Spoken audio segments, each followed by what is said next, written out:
गुरु प्यारी साध संगत जी, सभी को प्यार भरी राधा स्वामी जी। साध संगत जी, बाबा जी और हुजूर जी अभी मुंबई में हैं।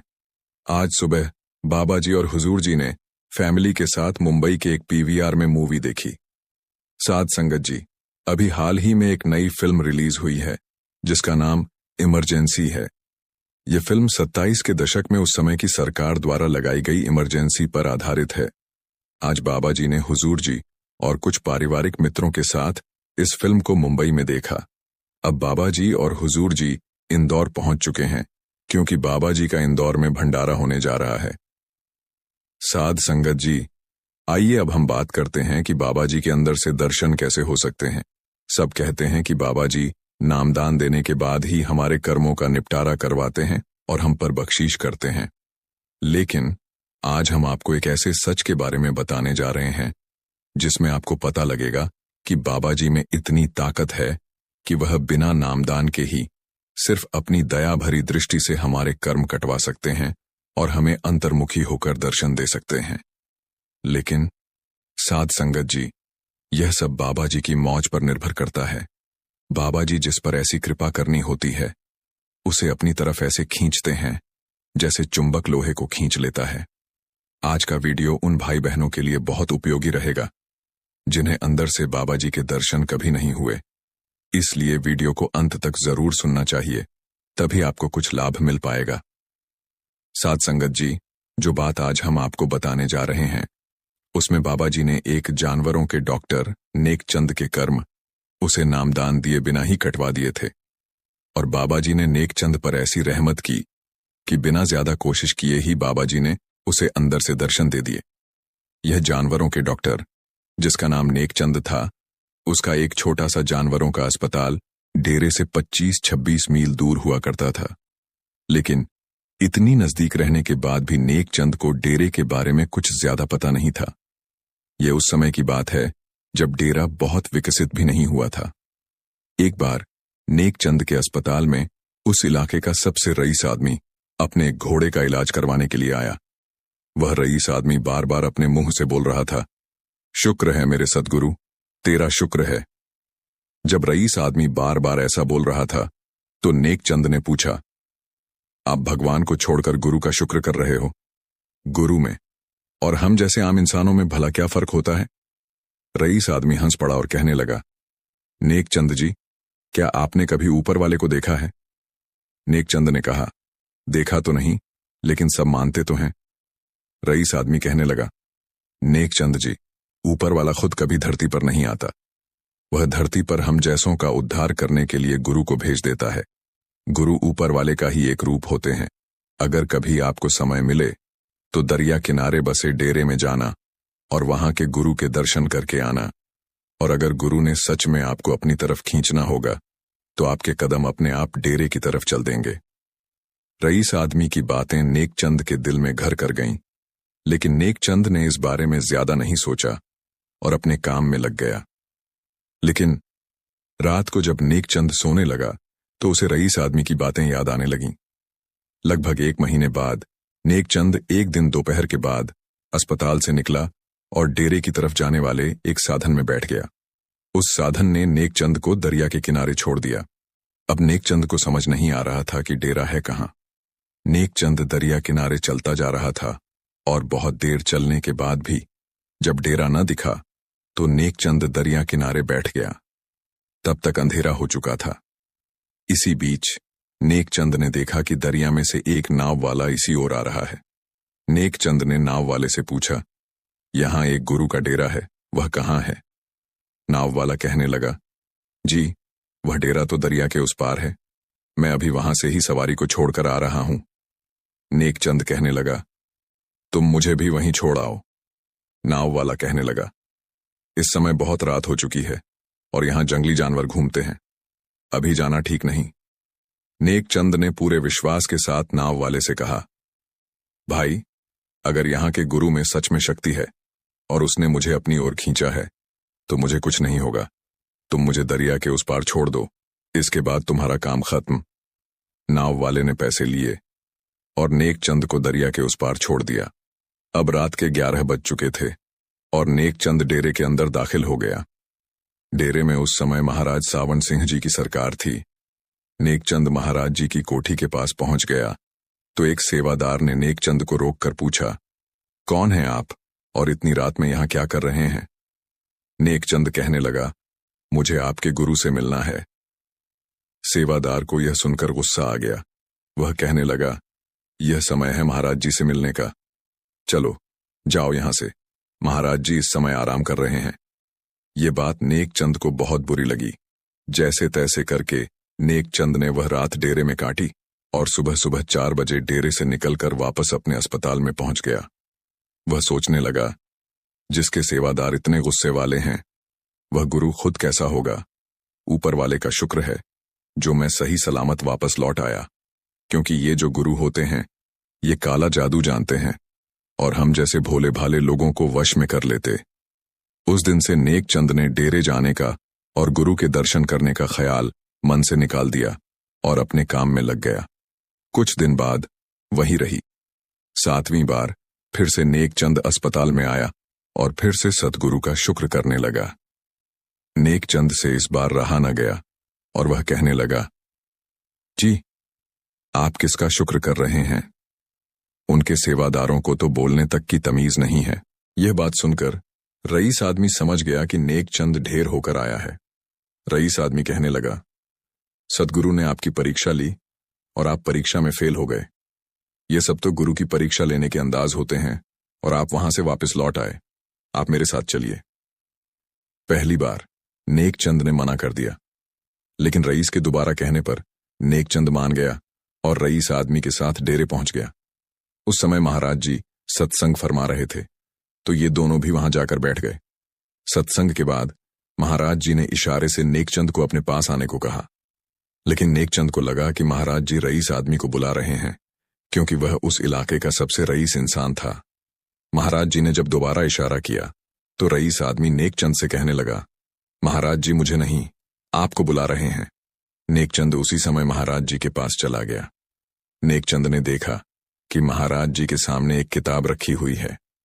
उसी किताब में से महाराज जी सत्संग के समय पढ़ रहे थे। नेकचंद को लगा कि गुरु में नहीं बल्कि इस किताब में सारी ताकत है। नेकचंद कहने लगा, आप यह किताब एक दिन के लिए मुझे दे दो। महाराज जी ने किताब देने से मना कर दिया तो डॉक्टर को सच में लगने लगा कि सारी ताकत इस किताब में है। नेकचंद ने अपनी जेब में से 800 रुपये निकाले और महाराज जी के आगे रखकर कहा, ये सारे पैसे ले लो और मुझे एक दिन के लिए किताब दे दो। साध संगत जी, उस समय 9-10 रुपये की भी बहुत वैल्यू हुआ करती थी। महाराज जी ने नेकचंद से कहा, भाई तुम चाहे सारी दौलत दे दो, लेकिन फिर भी मैं तुम्हें यह किताब नहीं दे सकता। अब तो नेकचंद को पक्का यकीन हो गया कि यह किताब ही सब कुछ है। नेकचंद वापस अपने घर लौट आया। कुछ दिन बीतने के बाद एक दिन नेकचंद को वही किताब सपने में आई और किसी ने नेकचंद से कहा, इस आपसी किताब के लिए तूने सच्चे सतगुरु का दामन छोड़ दिया। ये किताब तो जगह जगह पर 1 रुपये में मिल रही है। ताकत किताब में नहीं बल्कि महाराज जी में है। सपना देखते ही नेकचंद की आंख खुल गई और अगले दिन सुबह सुबह नेकचंद महाराज जी के सामने हाजिर हो गया और जाकर नामदान मांगने लगा। महाराज जी मुस्कुराकर कहने लगे, भाई तू यहां सिर्फ मांगने ही आता है क्या? कभी किताब चाहिए तो कभी नामदान। ऐसे में तुझे नामदान कैसे दे दूं? अभी तो तेरी टांग भी नहीं टूटी। ये सुनकर नेकचंद हैरान हो गया और पूछने लगा, क्या नामदान के लिए टांग तोड़वानी पड़ती है? महाराज जी हंस पड़े और कहने लगे, तू अब घर जा। जब तेरी टांग टूटने के बाद जुड़ जाए तो फिर से मेरे पास आना, मैं तुझे नामदान दे दूंगा। साध संगत जी, अब हम आपको बताएंगे कि महाराज जी ने नेकचंद के कर्म उसको नामदान देने से पहले कैसे कटवा दिए। अभी तो नेकचंद की सिर्फ टांग टूटनी थी, अभी तो उसको और भी बहुत दर्द सहने बाकी थे। नेकचंद महाराज जी से कहने लगा, मेरी टांग क्यों टूटेगी? मैं तो अपना बहुत ख्याल रखता हूं। महाराज जी मुस्कुरा पड़े और वहां से चले गए। नेकचंद वापस लौट आया और आने के बाद वह अपनी टांग का बहुत ध्यान रखने लगा। लेकिन साध संगत जी, सतगुरु ने डॉक्टर के कर्म जो कटवाने थे तो टांग तो टूटनी ही थी। कुछ दिन बीते और वही रईस आदमी नेकचंद के अस्पताल में अपने घोड़े को लेकर आ गया। घोड़े के पैर में चोट लग गई थी तो नेक चंद उसके पैर में दवाई लगा रहा था। साध संगत जी, जानवरों के जख्म पर जब दवाई लगाई जाती है तो उसमें थोड़ा बहुत तेजाब भी मिलाया जाता है, जिससे कि जख्म जल्दी ठीक हो सके। तेजाब की जलन से जानवरों को बहुत दर्द होता है। जैसे ही नेक चंद ने घोड़े के पैर पर दवाई लगाई तो घोड़े के पैर की रस्सी टूट गई। घोड़े ने जोर से अपनी टांग नेक चंद को मार दी और नेक चंद दूर जाकर गिरा। उसकी टांग टूट गई। नेक चंद हैरान रह गया कि इतने सालों में आज तक किसी घोड़े को दवाई लगाते समय उसके पैर की रस्सी नहीं टूटी, लेकिन आज पहली बार रस्सी टूटी और साथ में मेरी टांग भी टूटी। नेक चंद को महाराज जी की याद आ गई और अब नेक चंद इतना तो समझ गया था कि वह कोई साधारण इंसान नहीं है, वह सच में मालिक का रूप है। 4 महीने के इलाज के बाद नेक चंद की टांग की हड्डी तो जुड़ गई, लेकिन उसकी टांग अब भी मुड़ नहीं पाती थी, क्योंकि 4 महीने से उसकी टांग पर प्लास्टर चढ़ा हुआ था। लेकिन नेक चंद ने याद किया कि महाराज जी ने कहा था कि टांग जुड़ जाए तो मेरे पास आ जाना, मैं नामदान दे दूंगा। नेक चंद डेरे पहुंच गया जी और महाराज जी से कहने लगा, मेरी टांग अब जुड़ चुकी है, अब आप मुझे नामदान दे दीजिए। महाराज जी ने कहा, अब भी नहीं, अभी तुझे नामदान दूंगा तो तू आसन पर बैठ नहीं पाएगा, क्योंकि तेरी टांग अभी मोड़ नहीं सकती। यह सुनकर नेक चंद ने कोई सवाल न किया और चुपचाप वहां से जाने लगा। फिर महाराज जी ने नेक चंद को कहा, नेक चंद, तू 7 दिन के बाद फिर से आना, मैं तुझे नामदान दे दूंगा, लेकिन इन 7 दिनों में तुझे अपनी टांग पर वही दवाई लगानी होगी जो तू जानवरों को लगाता है, जिससे तेरी टांग 7 दिन में मुड़ने लायक हो सके। ये सुनकर नेक चंद घबरा गया और सोचने लगा कि उसे दवाई में तो तेजाब होता है और उससे तो बहुत ज्यादा दर्द होगा। लेकिन नेक चंद ने इस बात पर भी कोई सवाल न किया और महाराज जी का हुक्म मानकर घर लौट आया और उसी दिन से अपनी टांग पर दवाई लगाने लगा। उस दवाई से नेक चंद की चीखें निकल जाती थीं, लेकिन नेक चंद उस दर्द को अगले 7 दिनों तक सहता रहा। और जब टांग ठीक हुई तो नेक चंद महाराज जी के सामने हाजिर हो गया और महाराज जी से नाम की दात मांगने लगा। साध संगत जी, नेक चंद अभी तक कहाँ जानता था कि महाराज जी ने यह थोड़ी सी तकलीफ देकर उसके कितने बड़े कर्मों का निपटारा करवाया है। अभी तो इस बात का खुलासा होना बाकी था। महाराज ने नेक चंद को अपने पास बैठाया और उसको नामदान दे दिया। नामदान पाकर चंद बहुत खुश हुआ, लेकिन उसके मन में बहुत सारे सवाल चल रहे थे कि नामदान देने के लिए मेरी टांग तोड़वाने की और तेजाब वाली दवाई लगवाने की क्या जरूरत थी। लेकिन फिर भी नेक चंद ने कुछ नहीं पूछा और महाराज जी का शुक्र करके वहां से जाने लगा।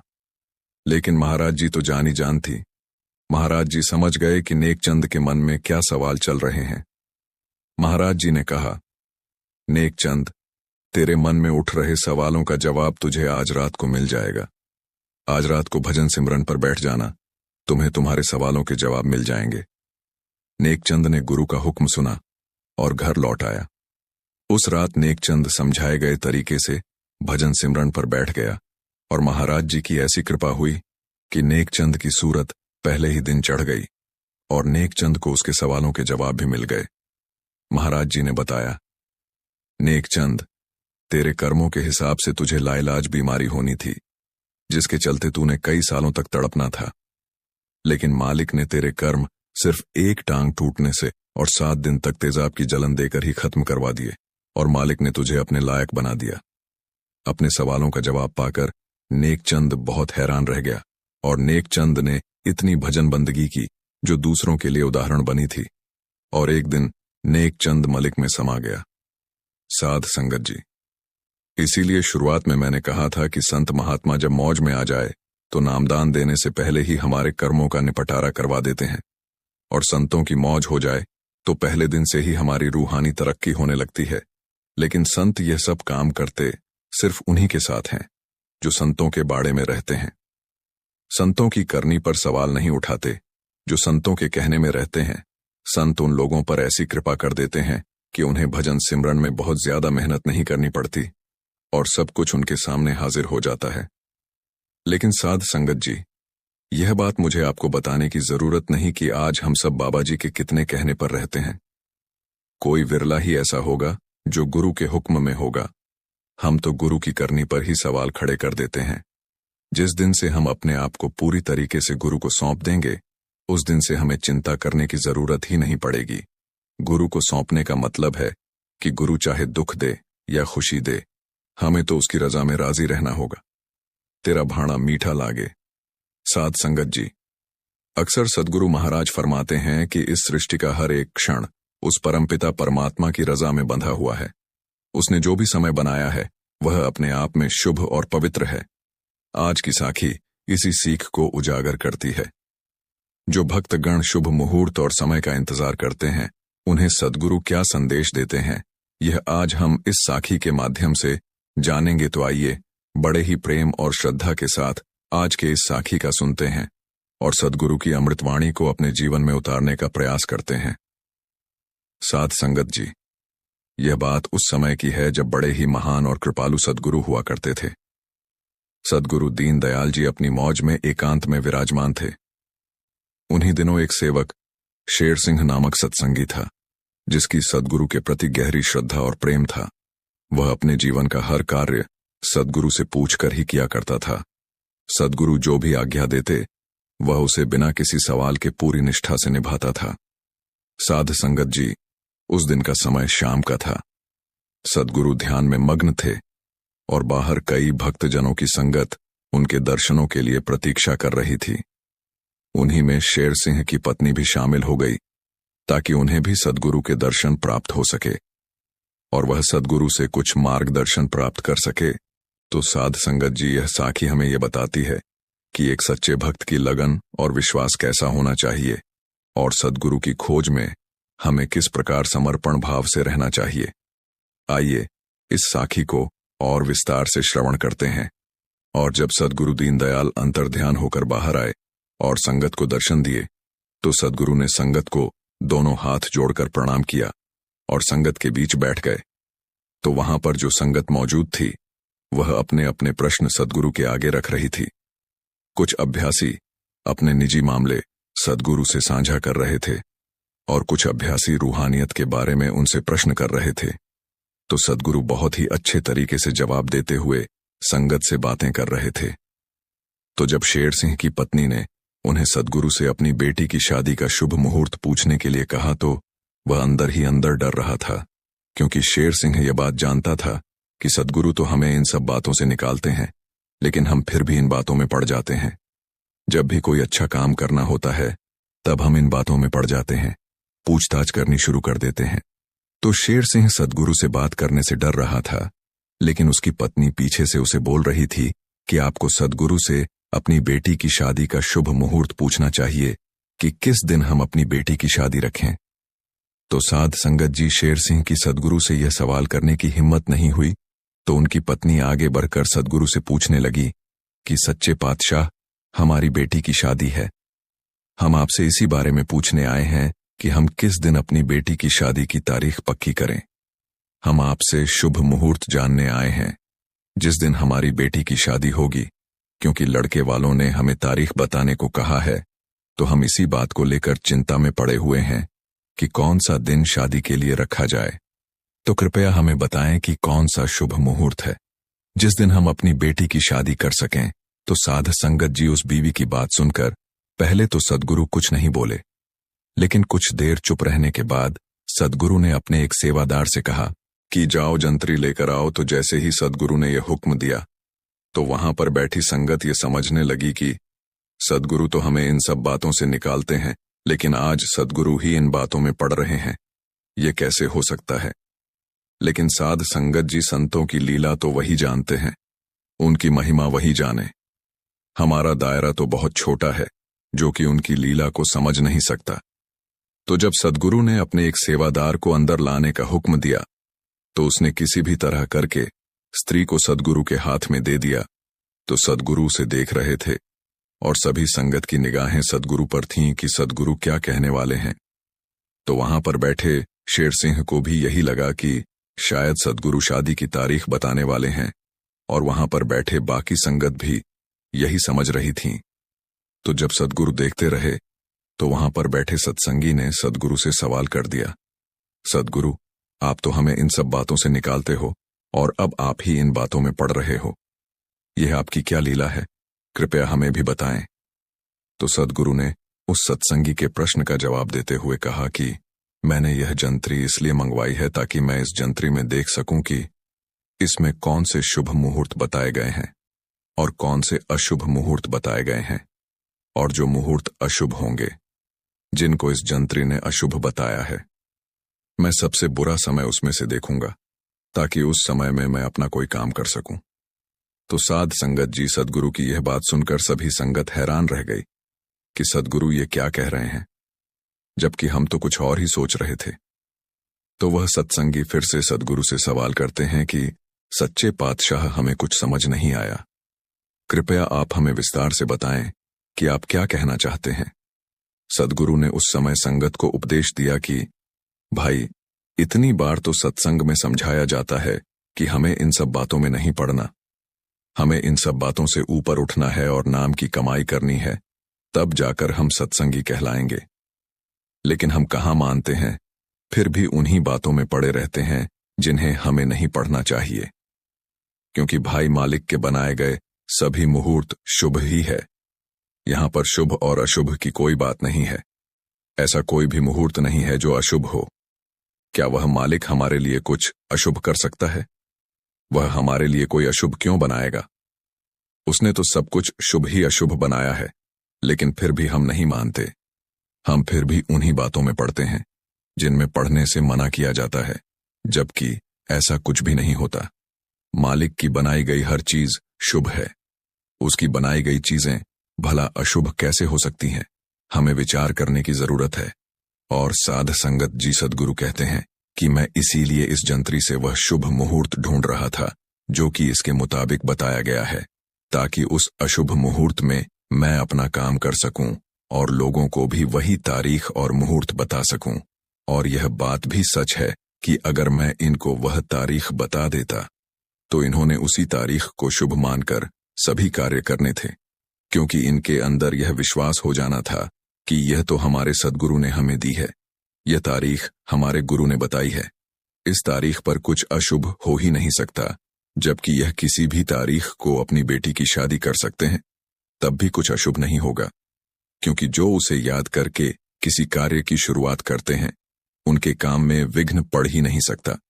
और यदि पड़ता भी है तो उसके पीछे कोई ना कोई कारण अवश्य होता है, क्योंकि अगर हमारा कोई कार्य बिगड़ जाता है, कोई काम नहीं बनता, तो उसके पीछे भी मालिक की कोई ना कोई राज जरूर छिपी होती है, जो हमें तब तो समझ नहीं आती, लेकिन समय के साथ साथ हमें समझ आने लग जाती है कि उस समय जो कुछ भी हुआ अच्छा ही हुआ, क्योंकि मालिक जो भी करता है बहुत अच्छा करता है, वह किसी का बुरा नहीं करता। अगर किसी का बुरा होता है तो वह उसके अपने ही कारण होता है। वह तो सबका भला करने वाला है, सबकी संभाल करने वाला है। तो हमें उस मालिक की रजा को समझने की जरूरत है, उसके बारे में रहने की जरूरत है, और इन सब बातों से ऊपर उठकर उसके नाम की कमाई करने की जरूरत है। तभी हम इन सब बातों से ऊपर उठ पाएंगे और यह एहसास कर पाएंगे कि इस दुनिया में अच्छी और बुरी नाम की कोई चीज नहीं है। जो भी उस मालिक ने बनाया है अच्छा ही अच्छा है। तो साध संगत जी, इस साखी से हमें भी यह प्रेरणा मिलती है कि जब हम किसी कार्य की शुरुआत करें, कोई भी अच्छा कार्य करें, तो हमें भी इन सब बातों में नहीं पड़ना चाहिए कि कौन सा मुहूर्त शुभ है और कौन सा अशुभ है, क्योंकि रूहानियत के मार्ग पर ऐसी बातें करने वाले व्यक्ति को मूर्ख कहा जाता है। और इसीलिए अक्सर सद्गुरु अपने सत्संग में भी फरमाते थे कि भाई, भजन बंदगी पर जोर दो, भजन सिमरन पर जोर दो।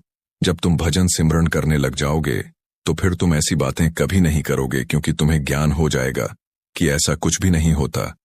जो भी उस मालिक के द्वारा बनाया गया है, जो भी बना हुआ है, वह अच्छा ही बना हुआ है, और उस मालिक की कृपा सभी पर समान रूप से हो रही है, कहीं भी कम या कहीं भी ज्यादा नहीं है।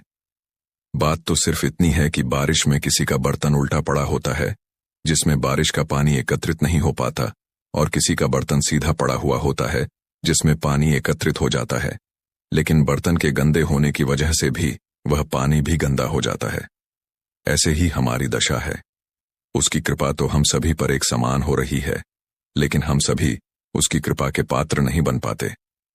साध संगत जी, हम में से बहुत से सत्संगी ऐसे हैं जो कि भजन बंदगी करने के बाद कुछ ऐसी गलतियां कर बैठते हैं जो कि उन्हें नहीं करनी चाहिए, जिसके कारण उनकी बात नहीं बनती, अंदर का पर्दा नहीं खुलता और वह सत्संगी वर्षों से भजन सिमरन करते आ रहे हैं। उन्हें बहुत वर्ष पहले नाम की बख्शीश भी हो चुकी है। तो ऐसे अभ्यासियों की अक्सर शिकायत रहती है कि उन्हें अंदर कुछ दिखाई नहीं दिया और वह बहुत समय से अभ्यास करते आ रहे हैं। तो संगत जी, आइए बड़े ही प्यार से आज का यह प्रसंग श्रवण करते हैं। साधा संगत जी, ये बात एक सत्संगी की है जब वह सत्संगी सत्संगकर्ता से अपने निजी अनुभव साझा करता है और कहता है कि मुझे बहुत वर्ष पहले नाम की बख्शीश हो चुकी है और मैंने अभ्यास को भी पूरा समय दिया है, परंतु फिर भी मुझे अंदर कुछ दिखाई नहीं दिया। मेरा अंदर का पर्दा नहीं खुला, मेरी बात नहीं बनी।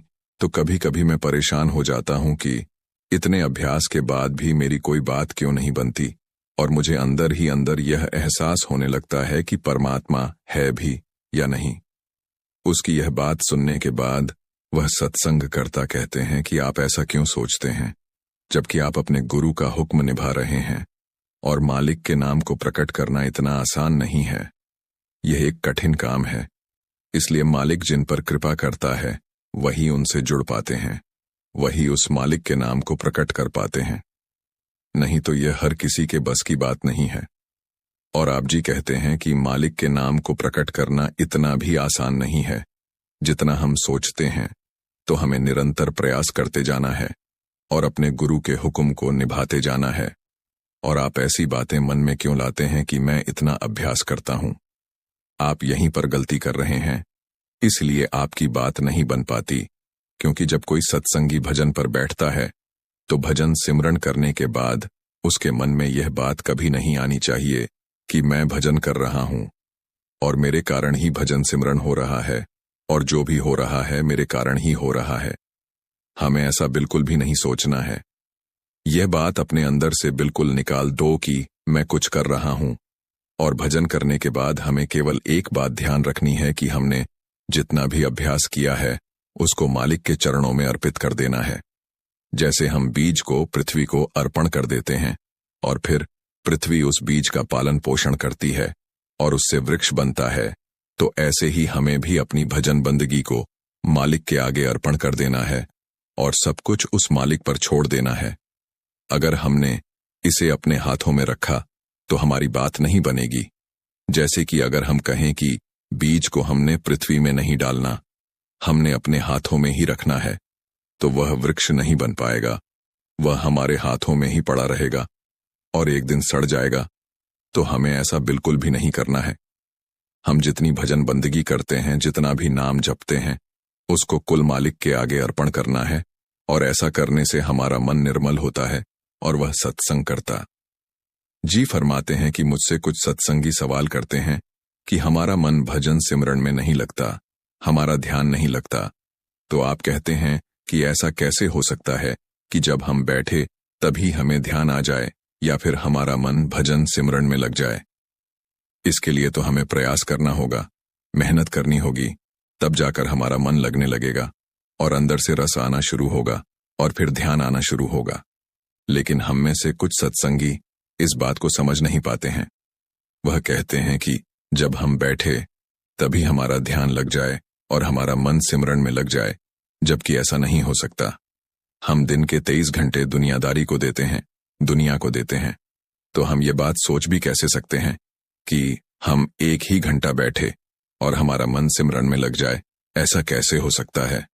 इसके लिए तो समय लगता है, मेहनत करनी पड़ती है, प्रयास करने पड़ते हैं, तब जाकर बात बनती है।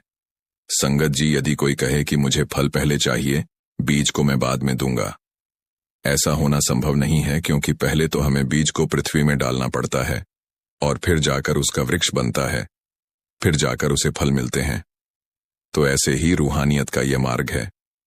जब हमें नाम की बख्शीश होती है, हम बैठना शुरू करते हैं, धीरे धीरे हमारा मन लगना शुरू हो जाता है और फिर जाकर बात बनती है। तो उसके बाद वह सत्संगी उनकी इन बातों को समझ जाता है और उनकी बातों पर अमल करता है, और कुछ दिनों के बाद उसके फिर उनसे मुलाकात होती है।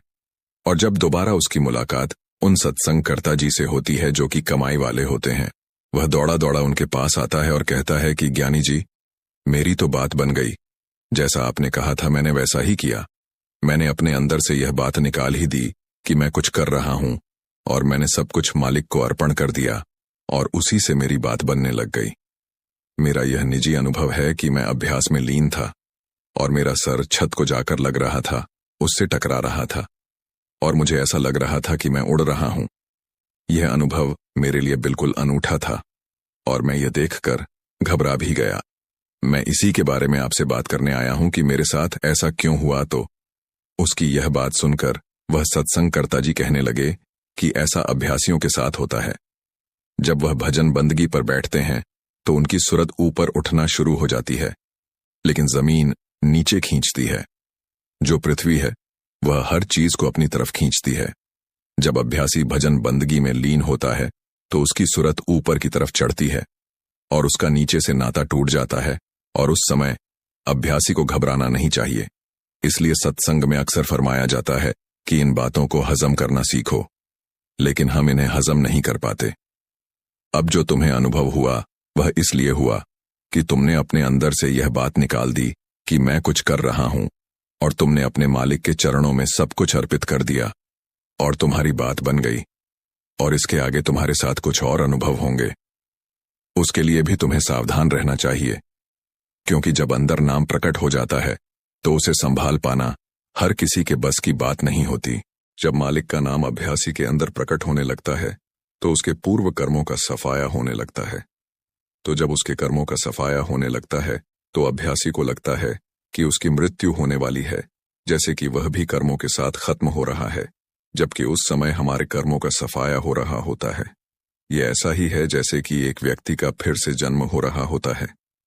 एक जन्म तो वह है जो हमें माता पिता से मिलता है, जो कि हमारी देह होती है, लेकिन एक जन्म वह है जो हमें मालिक की कृपा से हासिल होता है, जो कि आत्मा का नया जन्म है। जब हमारे कर्मों का पूरी तरह सफाया हो जाता है उस दिन हमारा नया जन्म होता है। तो आप जी कहते हैं कि तुम बड़े बड़भागी हो जो यहां तक पहुंच पाए हो, और यह केवल तुम्हारे प्रयासों के कारण ही हुआ है कि तुम्हें ऐसे अनुभव हो रहे हैं। तो तुम्हें मालिक का शुक्रिया करना चाहिए कि तुम्हारे अंदर भी नाम प्रकट हुआ और तुम्हारी बात बनने लगी है। तो साध संगत जी, आज के इस प्रसंग से हमें भी प्रेरणा लेनी चाहिए कि अगर हमें भी नाम की बख्शीश हो गई है और हम इस मार्ग पर चल रहे हैं, तो जो अनुभव हमें इस मार्ग पर होते हैं उन्हें हमें हजम करना है। और जो गलती अक्सर सत्संगी करते हैं कि वह भजन करने के बाद कहते हैं कि हमारी बात नहीं बनी, हमें कुछ दिखाई नहीं देता, वह केवल इसलिए है क्योंकि उन्हें इस बात का अहंकार है कि मैं कुछ कर रहा हूं।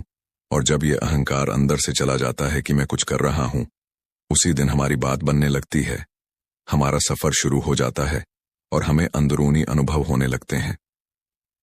साध संगत जी, एक बार माता लक्ष्मी भगवान श्री हरि से पूछती हैं, हे प्रभु, मैं जानना चाहती हूं कि क्या पृथ्वी लोक पर मनुष्यों को पूर्व जन्म का भी कर्ज चुकाना पड़ता है, और मृत्यु के बाद मनुष्य की आत्मा वह कौन कौन सी चीजें हैं जो साथ लेकर जाती है, तथा उन सभी का प्रभाव मनुष्य की मृत्यु के बाद किस तरह से रहता है।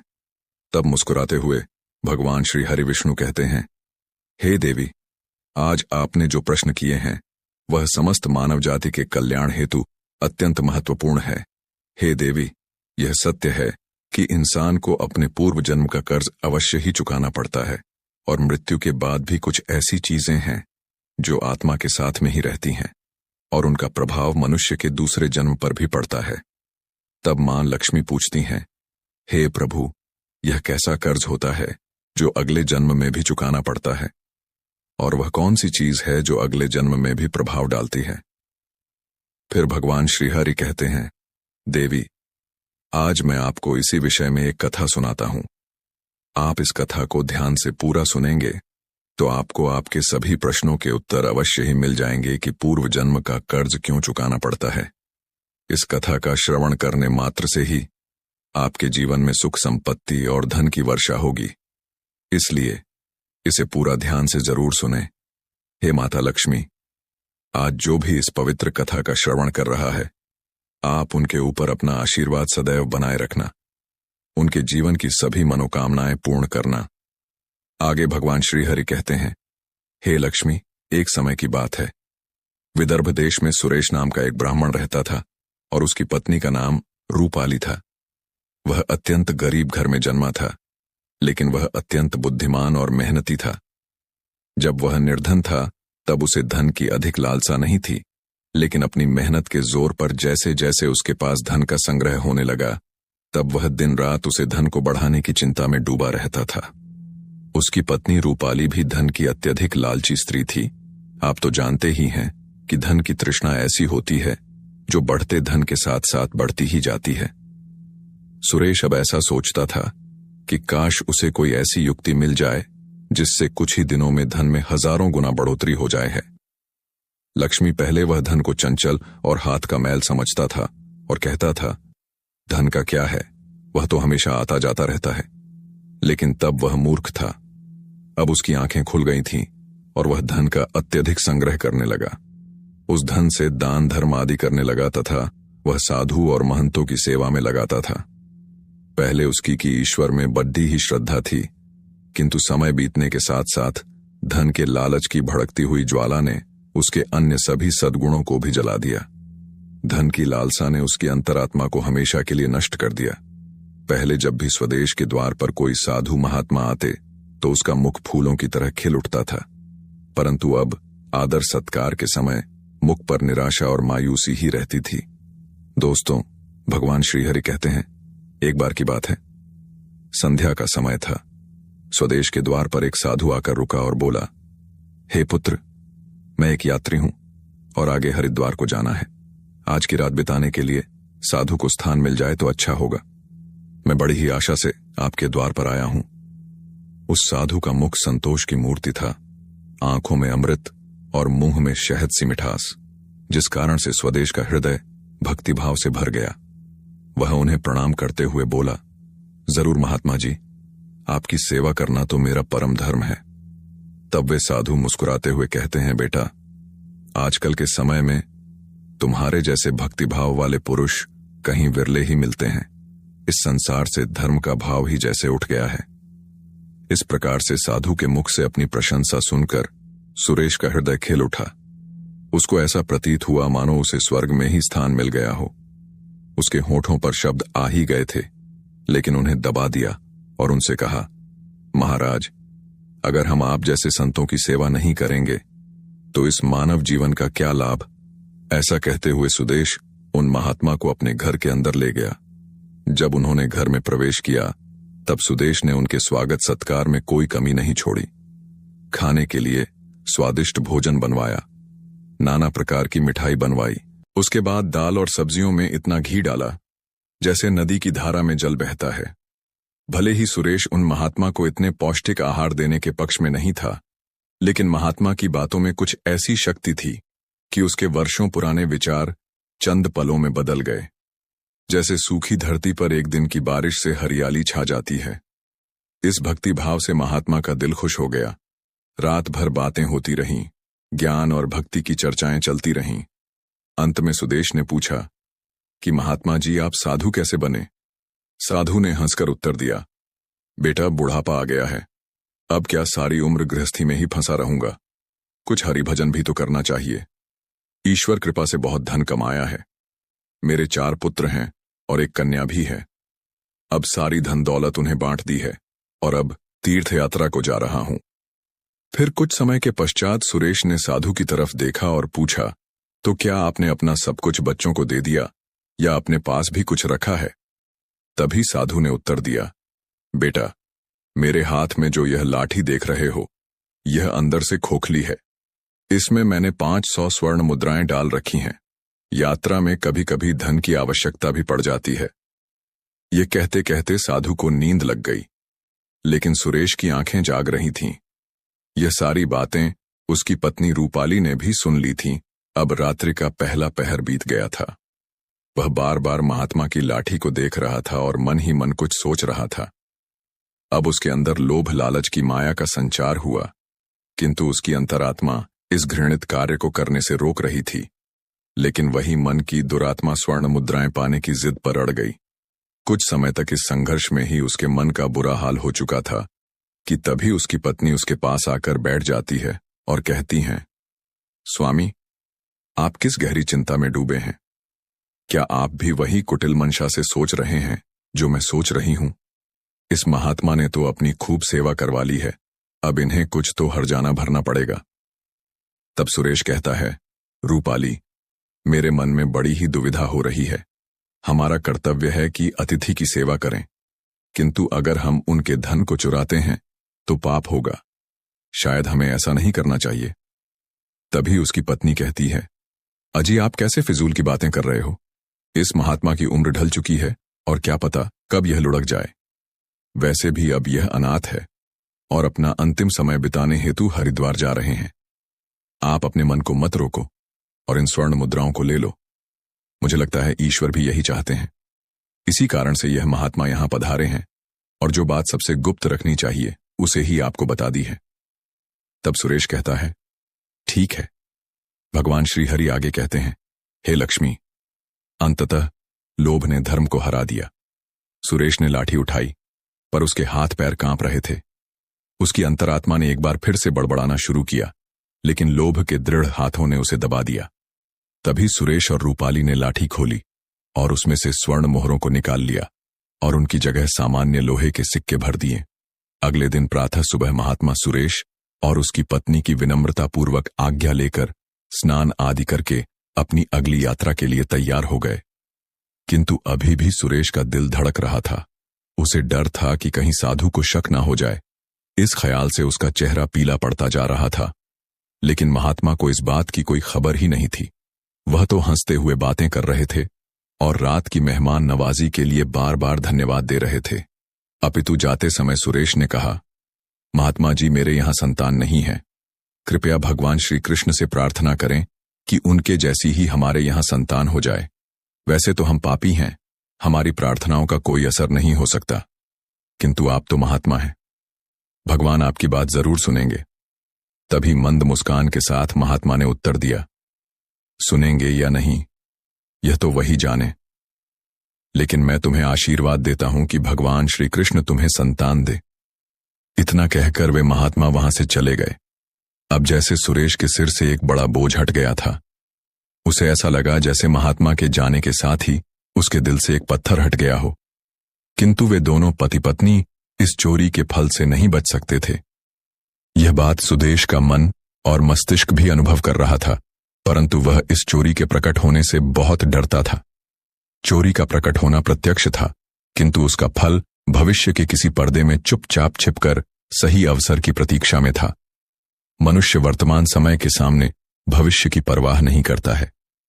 वहीं दूसरी ओर जब वह महात्मा हरिद्वार पहुंचे तो उनका हृदय अत्यंत प्रसन्न हो गया। यहां साधु संतों को देखकर ऐसी प्रसन्नता हुई मानो उन्हें सभी देवताओं के साक्षात दर्शन हो गए हों। उनका मन ईश्वर भक्ति में लीन हो गया। फिर अगले दिन उन्होंने उस मंदिर के मुख्य रसोइये को बुलाकर कहा, मैं यहां दर हेतु आने वाले सभी यात्रियों के लिए अन्नदान करना चाहता हूं। यही एक इच्छा मेरी बाकी है। कृपया आप हमें बताएं कि सभी लोगों के भोजन, निवास और वस्त्र दान के लिए कितना खर्च हो सकता है। तभी उस व्यक्ति ने कुछ हिसाब करते हुए बताया कि महाराज, अन्नदान, निवास और वस्त्र दान और अन्य सभी प्रकार के कार्यों के लिए कुल 400 स्वर्ण मुद्राएं लग सकती हैं तथा 10 से 20 कम अधिक लग सकती हैं। क्या आपके पास इतना ज्यादा और पर्याप्त धन है? ठीक है, मैं इसका प्रबंध करता हूं। महात्मा ने कहा, आप बस कल के सभी कार्यक्रमों का आयोजन करो। कहकर वे गंगा स्नान के लिए चले गए। फिर अगले दिन उनके कहे अनुसार उस रसोइये ने पूरा आयोजन किया। हरिद्वार के परिसर में बड़ी ही धूमधाम और खुशी के साथ अन्नदान, वस्त्रदान, भजन आदि कार्यों को संपन्न किया।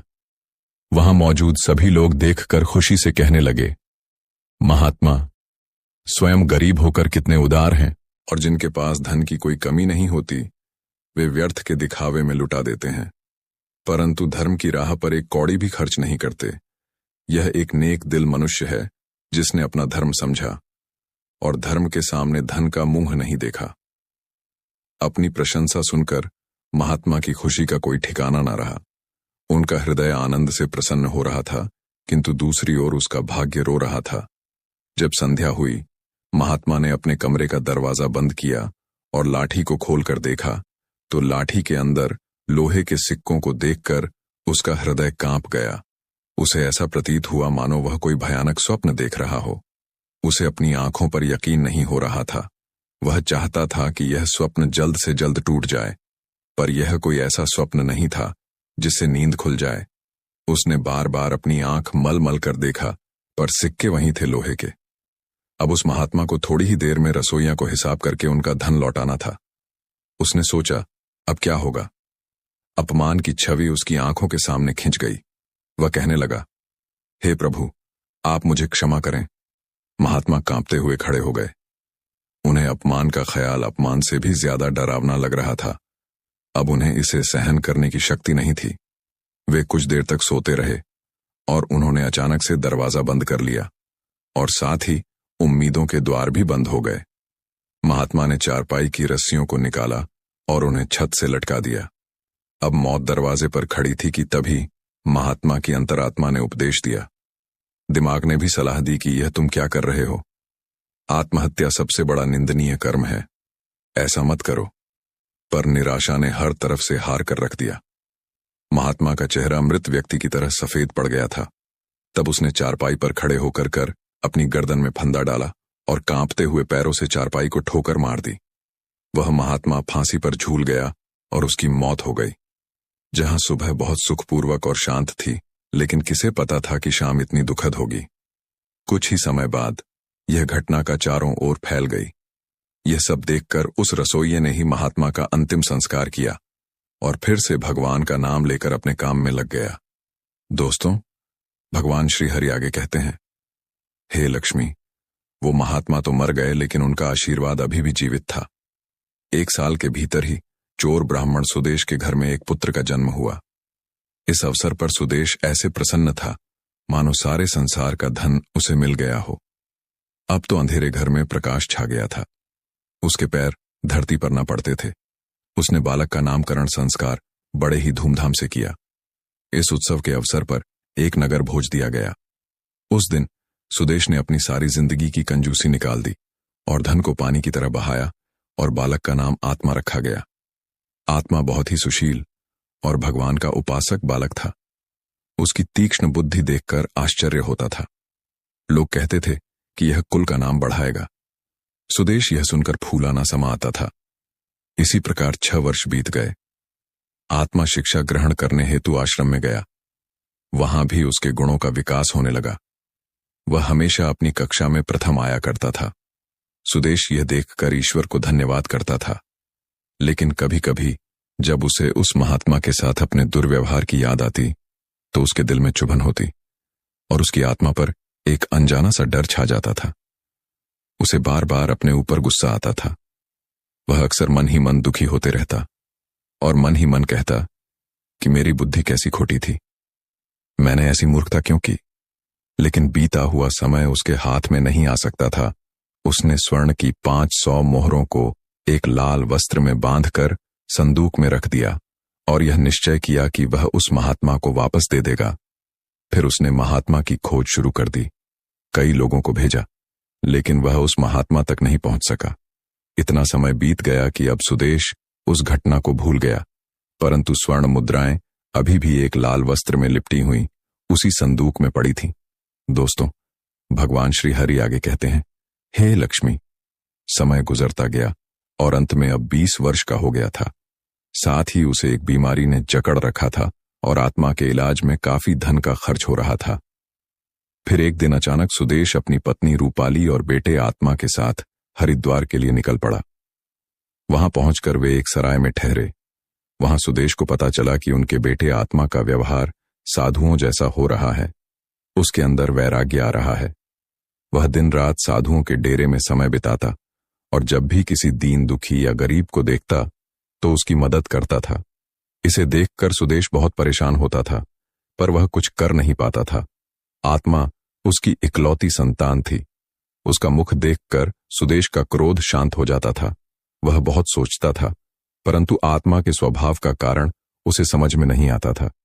फिर दूसरे दिन संध्या के समय आत्मा भजन कर अपने सराय की तरफ लौट रहा था कि रास्ते में एक बूढ़ा आदमी उसे रोता हुआ मिला। तब आत्मा ने आश्चर्य से पूछा, भाई रोते क्यों हो? तब वह बूढ़ा कहने लगा, बेटा क्या कहूं, कहते हुए लज्जा आती है। अगर तुम जानना ही चाहते हो तो सुनो। मैं गंगा जी में डूबकर अपना जीवन समाप्त करने जा रहा हूं, क्योंकि मुझे व्यापार में घाटा हुआ है और मेरे सर पर बहुत सारा कर्ज है। आत्मा कहता है, पर यह तो छोटी सी बात है। उस बूढ़े व्यक्ति ने अजीबोगरीब नजरों से आत्मा की ओर देखते हुए कहा, मुझे अपना कर्ज चुकाना है, नहीं तो मेरे पास आत्महत्या करने के अलावा कोई विकल्प ही नहीं है। तब आत्मा कुछ देर तक चुप रहा। यह मौन उस दुर्भाग्यशाली बूढ़े व्यक्ति के लिए एक उम्मीद बन रहा था। उसके आंसू थम गए और फिर आत्मा ने पूछा कि महाराज, आपको कितने धन की आवश्यकता है? कृपया आप हमें बताएं। जब इंसान निराश हताश होता है तब उसे हर कदम पर उम्मीद नजर आती है। उस बूढ़े व्यक्ति ने हिसाब लगाकर जवाब दिया और कहा कि मेरे सिर पर लगभग 500 स्वर्ण मुद्राओं का कर्ज है। आज मैं फिर से कुछ देर के लिए चुप रहा। फिर उसने कहा, महाराज आप चिंता मत करो, आप बस इसी गंगा के तट पर मेरी प्रतीक्षा करो। मैं बस अभी वापस आता हूं। आपके लिए मैं कहीं से धन का संग्रह करके लाता हूं। तब बूढ़े आदमी ने कहा, बेटा यहीं पास में ही मेरी एक धर्मशाला है, तुम वहीं आ जाओ। उसी समय आदमी भागते हुए वापस सराय में आ पहुंचा। उस समय उसके हृदय में हलचल सी मची हुई थी। उसका चित्त व्याकुल था। वह चाहता था कि जितनी जल्दी हो सके बूढ़े बाबा का संकट दूर कर दे। उसे दिव्य शक्ति ने विश्वास दिला दिया था कि इस बूढ़े बाबा की सहायता करना मेरा धर्म है। वह एक विशेष भावुकता के साथ अपने सराय पर पहुंचा। तब उसके माता पिता कहीं बाहर गए हुए थे। अब रात में का रास्ता साफ हो गया था। उसने संदूक पर जो ताला लगा हुआ था उसे एक पत्थर से तोड़ दिया, फिर संदूक को खंगालना शुरू कर दिया। निराशा ने अपनी जगह बना ली थी, लेकिन आशा ने बंधन बांध दिए थे। तभी अचानक आशा की एक किरण नजर आई। आदमी के हाथ में वह लाल वस्त्र आ गया।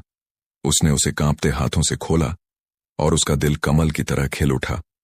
उस रुमाल में पूरी 500 स्वर्ण मुद्राएं थीं। यह वही सोने की मुद्राएं थीं जिन्हें सुदेश ने कभी एक महात्मा से चुराया था। जब मुद्राओं की गिनती की तो वे पूरी 500 ही निकलीं। आदमी का दिल प्रसन्नता से भर गया। उसने वह मुद्राएं अपनी जेब में डाली और वस्त्र को वापस संदूक में रख दिया और अति उत्साह के साथ उसी बूढ़े बाबा के पास जा पहुंचा और उन्हें वह मुद्राएं दे दी। दोस्तों, अक्सर आपने लोगों को कहते हुए सुना होगा कि भगवान हमारा साथ नहीं दे रहा, लेकिन क्या आप जानते हैं कि ऐसा क्यों होता है? भगवान साथ क्यों नहीं देते हैं? जबकि कई लोगों को आपने यह भी कहते सुना होगा कि ईश्वर मेरे साथ है। भगवान सिर्फ उन्हीं की मदद करते हैं जिनके कर्म अच्छे होते हैं, जिनके कर्म का उद्देश्य अच्छा होता है और जो दूसरों को सुख पहुंचाने के लिए काम करते हैं। भगवान उनका साथ हमेशा देते हैं। साध संगत जी, ऐसी ही रूहानी सत्संग साखियां सुनने के लिए चैनल को सब्सक्राइब जरूर करें जी। राधा स्वामी जी।